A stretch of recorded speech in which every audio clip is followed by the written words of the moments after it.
Hello, Gina.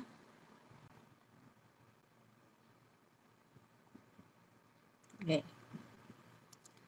So, again, we are the last reporters, and for our report, we will report about Jose Rizal and Philippine nationalism, bayani, and kabayanihan. So, at the end of this lesson, you should be able to interpret views and opinions about bayani and kabayanihan and assess the concepts of bayani and kabayanihan in the context of Philippine society. Next. So, what comes to your mind when you hear the word hero? So, pwedeng first word o isang character, isang tao na nagpapaalala sa inyo ng word na hero. So, pwede nyo dyang i-chat dyan sa chat box natin. So, for sure, may iba't iba tayong views about sa word na hero. Pero kung usapang bayani yung pag-uusapan, syempre hindi mawawala dyan nga yung ating national hero na si Dr. Jose Rizal. So, next po. So, dahil si Dr. Jose Rizal nga, he served as a model and inspiration sa ating mga Pilipino. Next.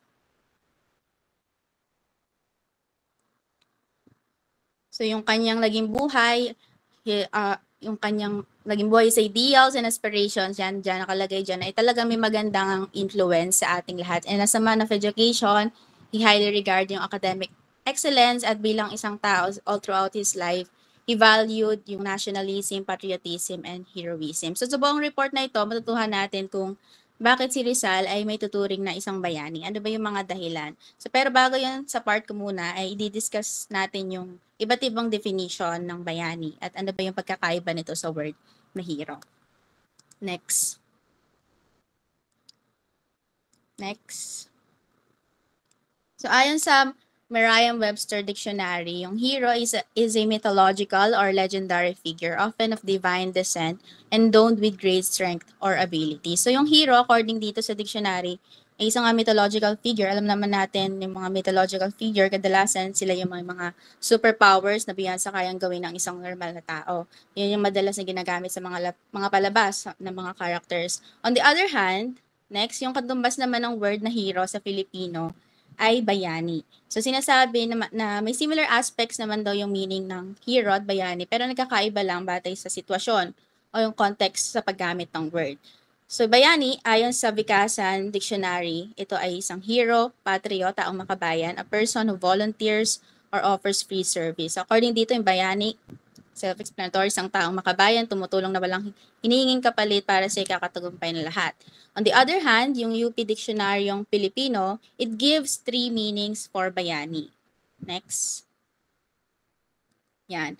Una, a person of extraordinary courage and ability, a person considered to possess extraordinary talents, or someone who did something noble or dakila, and a leading man in play. Another definition of bayani from, next po, yan, the Vocabulario de Lengua Tagala. Yan. Sabi dyan, yung bayani is someone who is brave or valiant, someone who works toward a common task or cooperative endeavor. So overall, yan yung iba't ibang definition from different dictionaries ng word na bayani. And as you can notice, may mga similarities lang din naman yung definition ng bawat dictionary sa word na bayani. Next, according kay history professor Ambet Ocampo, yung word daw na bayani, it comes from few words under bayon, na ang ibig sabihin ay space between here and the sky. And yung bayan, alam naman natin, it is a town or municipality or nation and can refer to people and citizens who live in those communities or those who originate or come from the same place. Bayani or bayan, it can also refer daw sa day or a time of the day or even to the weather, good or bad. So dahil dyan, si Ambeto Campo, next. Next pa. Next pa. Yan. So dahil, pabalik. So dahil dyan, kinongclude ni Ambeto Campo na yung hero and bayani daw, it does not have the same meaning. Kasi nga, based nga sa origin ng word na bayani, kasi nga, hindi masasabi daw na hindi magkatulad yung meaning na dahil nga mas richer daw yung pinagmula ng word na bayani, that it may be rooted daw sa word na bayan as a place or in doing something great, hindi para sa pansariling kapakinabangan lamang, but for a greater good or community or nation. So yan yung difference between hero and bayani. Next. Next pa. Yeah, now let's move on sa the changing forms and definitions of bayani and kabayanihan. Dito naman makikita natin kung paano nag-iiba yung concept ng bayani at kabayanihan o yung pagiging bayani ng isang tao. Next. So dati, based nga sa mga definitions na diniscuss natin kanina about sa pagiging bayani, may tuturing na isa ng kabayanihan yung ginawa ng isang tao kung siya ay nakapag-contribute sa birth ng nation, or in short, ito yung mga tao na lumaban para sa independence ng Philippines and nag-establish ng ating national identity. However, meron nga din tayong tinatawag ngayon na mga modern bayani. Next. Ayan. Yung modern bayani refers to someone who contributes to a nation in a global world. So ano ba yung magandang example ng mga modern day bayani? So a good example nito ay ang ating mga OFWs. Next. Ang mga overseas Filipino workers who are working in foreign countries, they basically travel abroad in pursuit nga sa better employment to provide needs sa kanilang families here in the Philippines. So why OFWs are often referred to as mga bagong bayani? Next. Next. So ito yung mga dahilan kung bakit tinuturing silang mga bagong bayani. So una, working abroad is a form of taking risks sa pakikipagsapalaran. Yung totoo naman yun because life abroad is very different dito sa Philippines. And hindi alam ng mga OFW kung ano yung magiging buhay nila doon, di ba? For them, it entails mga sacrifices and dangers. And most of the people na nakikipagsapalaran sa ibang bansa, they experience yung anxieties, culture shock, and even exploitation sa trabaho. And all of these things, they are willing to endure para lang makapag-provide ng magandang buhay sa pamilya nila dito sa Philippines. Next. Next reason is that OFWs also play a vital role in the progress of the Philippines' economic status. So by remitting daw yung mga savings back to the country, so yung perang naipapadala ng mga OFW, they save our country from defaulting on mga foreign debt obligations dahil nga napapataas nila yung economic status natin with the overall dollar reserve. And next, in the process, OFWs also help stabilize yung Philippine peso in relation to peso-dollar exchange and also contribute to the country's GNP growth. So in recognition nga sa mga contributions sa national economy ng mga OFW, kaya tinatawag silang mga bagong bayani. Next.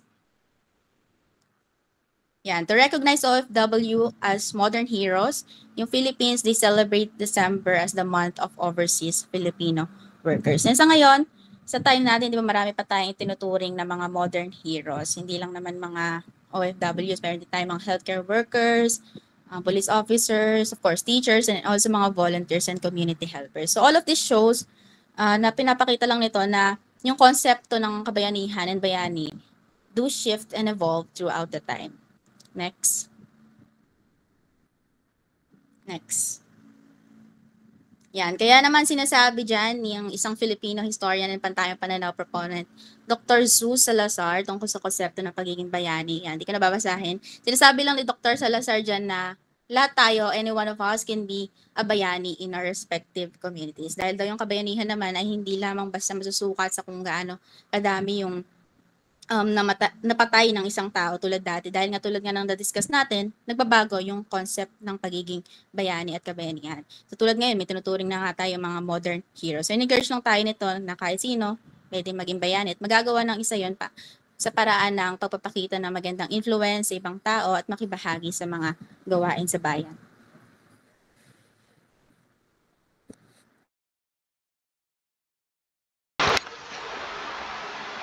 So, ayan, next naman po ay, so si Esteban de Ocampo ay kilala siya dahil sa article o sa essay na kanyang ginawa na Who Made Rizal Our Foremost and National Hero and Why? Kung saan ipinaliwanag niya rito ang proseso kung paano naging pangunahing pambansang bayani si Rizal sa Pilipinas at ginastify niya dito si Rizal as our first and foremost national hero.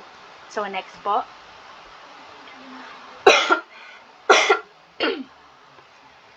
So, Ocampo uses as a basis the meaning of the term hero by the Webster New International Dictionary of the English Language. So, yung tatlo na to, ito yung pinagbasihan ni Ocampo ng term na hero para ituring na bayani si Rizal.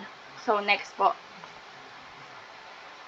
Ayan. So first, a prominent or central personage taking admirable part in any remarkable action or event. Referring to the first definition, Rizal was said to have taken an admirable part in the propaganda campaign on 1882 to 1896. Rizal's novels No Limitangere and El Filibusterismo were instrumental in the campaign. So, yung tinutukoy lang dito, yung papel na ginampanan ni Rizal sa propaganda campaign noong 1882 hanggang 1896. So yung propaganda campaign na ito ay isang political reform kung saan ay nagnanais na magkaroon ng pantay na karapatan yung mga Spanish tsaka yung mga Pilipino sa ating bansa at bawasan yung mga kapangyarihan ng mga prilo, yung mga father noon dahil na-overpower na nila yung kanilang mga kapangyarihan at magkaroon ng quality education yung mga Pilipino at dahil para daw magkaroon pa ng mas magandang opportunity yung mga Pilipino. So yung propaganda campaign na ito ay sinulong ng mga ilustrado na Pilipino sa Europe, particularly in Spain. So, sa pamamagitan ng kanyang mga novel na No Limitangere and El Filibusterismo ay nagbigay siya ng criticism sa colonialism ng mga Spanish sa Pilipinas na nagtulak sa mga Pilipino na magbigay ng reforma at pagbabago sa mga Pilipino. At dahil dito ay si Rizal ay tinuring na isa sa pinakamahalagang bahagi ng propaganda campaign dahil sa naitulong niya rito at nagbigay siya ng mga inspirasyon sa mga Pilipino na naglalayong makamit ang pantay na karapatan nila sa ating bansa. So, next po. So, second naman ay yung a person of distinguished valor or enterprise in danger. De Ocampo uses as justification the description by Rafael Palma and Dr. Frank Lubac to Rizal. Rizal is a noble self-denial, heroism, moral courage, and complete abandonment of his personal interest to think only of those of his country. So, second quote naman ay pinagbasihan lang ni Ocampo yung mga description ni Rafael Palma and Dr. Frank Lubac kay Rizal, kung saan ay sinabi nila na si Rizal ay a noble self-denial, kung saan ay sinakripisyo niya yung kanyang kaligtasan at yung kanyang mga pangarap para lang ipaglaban ng ating bansa, at heroism dahil parang siya yung naging isang boses ng mga Pilipino nung panahon ng mga pananakop ng mga Spanish. At saka moral courage kung saan siya ay may sariling paninindigan at prinsipyo. So parang sa may kung saan ay dinescribe lang nila si Rizal na laging inuuna yung pakikipaglaban sa ating bansa para sa kalayaan natin at isinantabi muna yung kanyang mga pangarap at ang kanyang mga ambisyon. At kahit na ito ay nagdulot ng panganib sa kaligtasan ng kanyang sariling buhay, nagpatuloy pa rin siya para ipaglaban ang kalayaan at karapatan ng bawat Pilipino. Ay sinabi din ni Ocampo na wala pang nabubuhay ang kayang lampasan at pantayan yung mga ginawa ni Rizal para sa ating bayan o para sa ating bansa. So, next po. So, sa pang-last naman, ay sinabi ito naman yung isa, yung last. man honored after death by public worship because of exceptional service to mankind. Anchoring on the third quote definition of hero, De Ocampo proposes that Rizal is a man honored after death by public worship because of exceptional service to mankind. So, sa pang-last naman ay tumutukoy lang ito sa pagkilala at pag-praise kay Rizal bilang isang bayani at inspirasyon ng mga Pilipino matapos ang kanyang pagkamatay. So, si Rizal ay tinuring na isa sa pinakamahalagang bayani ng Pilipinas dahil sa kanyang mga novels, paninindigan at paglilingkod sa ating bansa. Ang kanyang mga nagawa at mga contribution ay nagdulot ng positive effect sa ating bansa at sa ating mga sa mga Pilipino nung panahon na yun na nagbigay ng inspirasyon para ipaglaban ang kanilang mga kalayaan at katarungan. Next po. Yan. So, sinabi dito na we can say that even before his execution, Rizal was already acclaimed by both Filipinos and foreigners as the foremost leader of his people. So, sinasabi lang dito na bago pa man patayin si Rizal, ikinikilala at ginagalang na siya bilang pangunahing leader na ating bansa. Hindi lamang ng mga Pilipino, kundi pati na rin ng mga foreigner. Dahil sa kanyang mga paninindigan, mga ideas, at saka yung mga works niya ay nagbigay daan upang siya ay tawaging isa sa pinakamahalagang leader noong panahon ng pananakop ng mga Spanish sa ating bansa. So, next po. Ayan. So, nagbigay din ng comment si Prof. Bloomingtreet.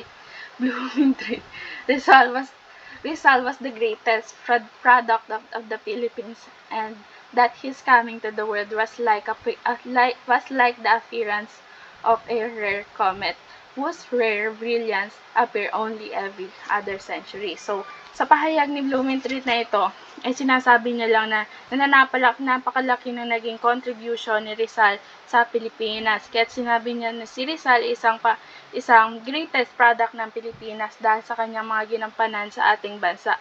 At ikinumpara niya si Rizal sa isang bulalakaw o sa isang comet na bihira lang na magpakita at bihira lang talaga magpakita bihira lang magpakita. And dumating daw si Rizal, sabi ni Bloomingtreet, si Rizal daw ay parang comet na minsan lang dumating. So, sa paraang ito ay nilarawan ni Bloomingtreet na ang kahalagahan at kakaibang husay ni Rizal na bihira lang magkaroon ang isang tao. At tulad daw ng isang comet o bulalakaw, si Rizal daw ay parang at ang kanyang mga katangian at talento at katalinuhan ay nagbigay ng liwanag sa buong Pilipinas at sa buong bansa. Next po.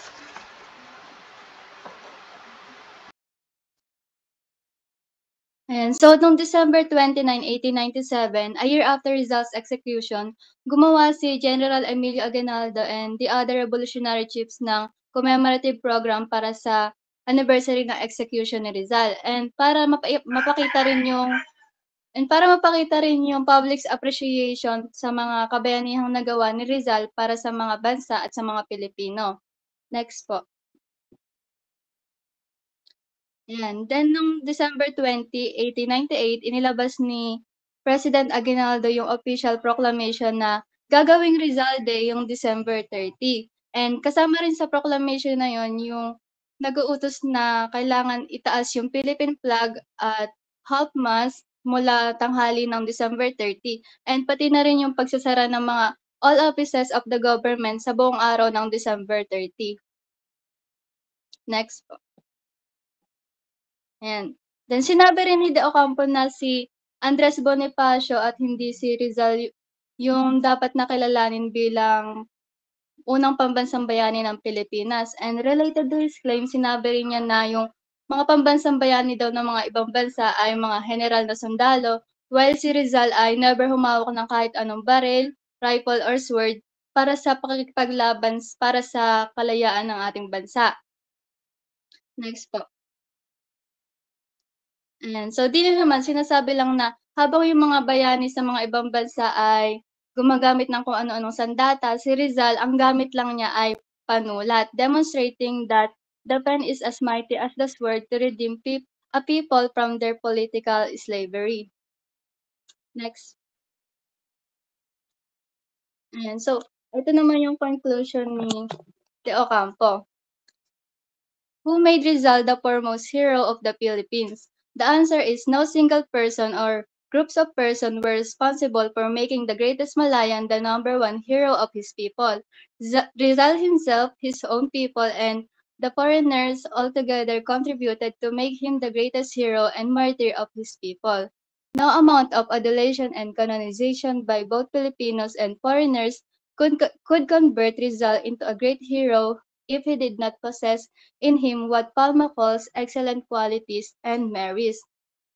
So, dito naman sa conclusion ni De Ocampo, parang sinasabi lang niya na walang kung sino man ang gumawa na gawing pambansang bayani si Rizal, kundi si Rizal mismo na nagtataglay ng mga excellent qualities at nagpakita ng pagmamahal sa sariling bansa. And pati na rin yung mga tao na naniwala at nakita ng mga kabayanihang ginawa niya para sa bansa at sa mga Pilipino. Next po.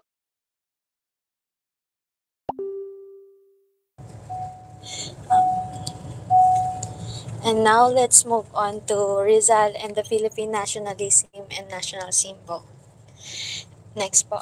So, what makes a hero? So, gaya ng sinabi ni Miss Jem Ritchie kanina, a hero is a person of distinguished courage or ability, admired for their brave deeds and noble qualities. Next po. So, noong March 28 daw, 1993, si Fidel V. Ramos ay issued siya ng Executive Order Number 75 creating the National Heroes Committee under the Office of the President. So yung pinaka-meaning lang po nito is to study and recommend the proclamation for the national heroes or yung mga qualification para matawag na isang hero yung isang tao. So next po. So, after this series of thorough discussion, so yung mga commissions, they came up with the new criteria on choosing the national hero. Next po. So, ito yung mga criteria on choosing the national hero. The first one is, hero are those who have the concept of nations and aspire and struggle for the nation's freedom. Heroes define and contribute to the system or life of freedom and order for the nations. Heroes contribute to the quality of life and destiny of a nation. So, i-summarize lang natin to. So, when we say a hero nga, it is a person will be considered, mako-considered lang yung isang person na hero if nakatulong siya, for example, sa orderliness ng, orderliness or pagiging better ng isang country. If he gave a significant positive contributions to the growth and development of the society. And they must have desired country's freedom in any situation. So, based dito sa criteria na to, para daw matawag yung hero, he or she should contribute when it comes sa pag-achieve ng freedom ng Pilipinas. Next po. So, yung the commissions, they choose nine possible contenders to qualify as the national heroes. So, isa-isahin po natin yung 9 na yun. Si Marcela H. Del Pilar, si Melchora Aquino, si Dr. Jose Rizal, si Gabriela Silang, si Andres Bonifacio, si Juan Luna, si General Naldo, si Sultan Dipatuan Codarat, at lastly si Apolinario Mabili. So pagkatapos daw po i-present ng mga candidates for the national hero, there's no final verdict. Ibig sabihin po wala po agad na pili na maging national hero. Kasi po based on the open-ended debates and controversies arises. But at the end of the day, yung nahirang po na national hero is si Dr. Jose Rizal. The reason why, kagaya po ng sinabi nila kanina, kaya nahirang na national hero si Dr. Jose Rizal because he battled for freedom with quiet but effective manner. Instead of using violence or hostility, he wrote books, essays, and articles to show his love for the Philippines. And he was a very remarkable individual for his period.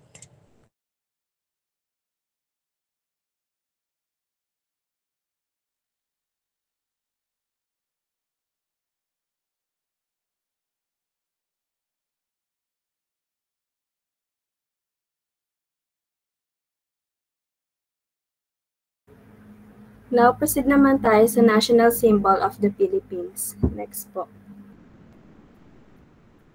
So, ang sinasabi lang sa national symbols of the Philippines, na yung symbol is nagbibigay lang siya ng representation dun sa vital characteristic, attributes, and the quality of a nation as a whole. Kasi ang hirap naman, di ba, i-imagine na isang nation without a unique identity to distinguish a nation from the others. Next po. The next is the national flag. Next po. In the virtue of Republic Act 8491, also known as the Flag Heraldic Code of the Philippines circa 1998, signed by President Fidel B. Ramos, the former President of the Republic Act of the Philippines, enacted the law setting the standard design and the proper use of the national flag.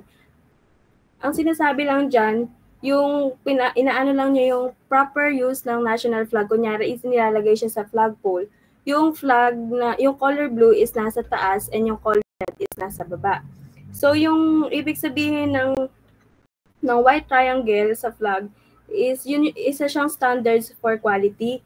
Yung blue naman is stand siya for peace, truth, and justice. While yung red naman is nire-represent niya yung patriotism. Yung 8 sun rays naman, sinisimbolize niya yung first 8 provinces sa Philippines that revolted against the Spanish colonialization. Next po. National Anthem. Next po. The law stipulates that the national anthem should always be sung in Filipino and following the musical agreement and composition of Julian Felipe. Dito, ang sinasabi lang dyan na according dun sa National Historical Institution na yung correct tempo ng national anthem is 2/4 pero pinapanatili pa rin yung original form niya as a march or yung marcha. Next. National Coat of Arms. Next po. Republic Act number 8491 dictates that the coat of arms shall have pale wheels of 2 pieces, azure and gules. A chief argent studded with 3 mulet equidistant from each other and in point of honor, avoid argent over all the sun, rayon ant with 8 minor laser rays. Beneath shall be the scroll with the words Republika ng Pilipinas inscribed thereon. Dito naman, yung sinasabing pale wheels of 2, yung azure is yung color blue yon. Yung gules naman is yung color red. So yung coat of arms of the Philippines, pinipicture niya yung 8 rays sun of the Philippines with each ray nun is inire-represent niya yung 8 provinces which were placed under martial law by Governor General Ramon Blanco Sr. during the Philippine Revolution. And yung 3 5-pointed star na nire-represent niya, yung 3 star na yun sa taas, is nire-represent lang niya yung 3 major island groups which is yung Luzon, Visayas, and Mindanao. And makikita niyo dun sa side na sa color blue, makikita niyo yung North American bald eagle ng United States. Sa red naman, makikita niyo yung lion rampant na coat of arms ng Kingdom of Leon ng Spain, kung saan nire-represent lang nila yung country colonial past. Next po.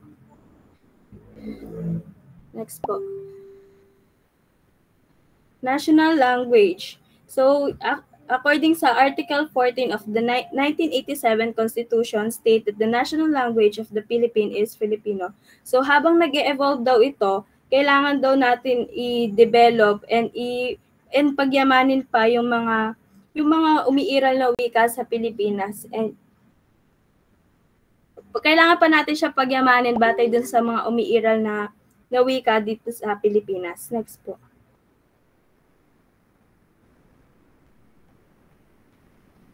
po. National motto. Republic Act number 8491 state that the national motto shall be Maka-Diyos, Makatao, Makakalikasan, at Makabansa. This motto embodies the core values that guide the national principle and actions. Sa Maka-Diyos, ine-emphasize lang niya yung importance of spirituality and faith, acknowledging the deep religious roots of the Filipino people. Sa Makatao naman, hina-highlight lang niya yung value of human dignity, social justice, and yung respect dun sa human rights. Sa Makakalikasan naman, nagre-reflect lang siya. It reflects the commitment to protecting and preserving the environment and natural resources. Sa Makabansa naman, expresses the patriotism and dedication to the nation's progress and well-being. Next po. National sport. Republic Act number 9850, which was signed into law by President Gloria Macapagal Arroyo on December 11, 2009, made arnis the national martial art and sport of the Philippines. Arnis was declared as the national sport of the Philippines in 2009 due to its status as the country's indigenous martial arts, with a long history and cultural significance in the Philippines. So dahil sa popularity ng sports na to is nakatulong siya para ma-promote and ma-preserve yung Filipino cultural identity and heritage. Next po. National Tree. In 1934, the American Governor General Frank Murphy declared the NARA as the national tree through Proclamation number 652. So yung NARA, sinisimbol niya is madami. It is tall, strong, enduring, and it signified the persistence of the Filipinos in their demand for freedom. Next po. Next is national flower. General Frank Murphy declares that the sampaguita as the national flower in 1934, Proclamation number 652. The sampaguita was adopted as the national flower of the Philippines since 1934. The sampaguita bears a white star-shaped flower which blooms for the full year. And yung flower niya is nag-o-open siya sa gabi and naglalast lang siya for about 1 day. And nagpo-produce din siya ng unique scent. Next po. National bird.